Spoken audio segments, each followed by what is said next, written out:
কোথায় যাচ্ছ? আমার নাম অয়ন, আমাকে ওই বার্থডে পার্টিতে ইনভাইট করা হয়েছে। বন্ধুরা শুনছো এই গরিব ভিখারিটার কথা?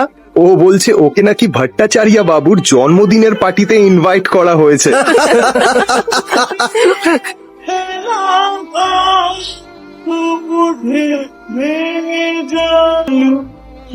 রুষা বেবি, চলো বাড়ি যাই। বেবি? রুষা, তুমি এই ভিখারিটাকে চেনো নাকি? কই না তো। Who the hell are you? এটা শুনি অয়ন অবাক হয়ে যায়। এর আগেও রুষা অনেকবার অয়নকে অপমান করেছে। রুষা, চলো এবার বাড়ি যাই। এই ভিখারি, বেরো এখান থেকে। সিকিউরিটি, একে ঘাট ধাক্কা দিয়ে বের করে দাও।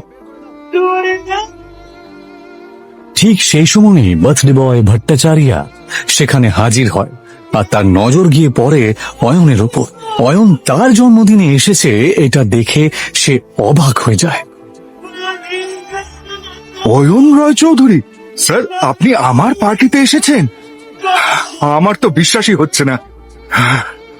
আপনি আমার পার্টিতে এসেছেন, আমি তো ধন্য হয়ে গেলাম sir. Please please please please please please আসুন স্যার, প্লিজ আসুন। এই দৃশ্যটা দেখা মাত্রই রুষা আর বাকি সবার মাথা খারাপ হয়ে যায়, কিন্তু অয়ন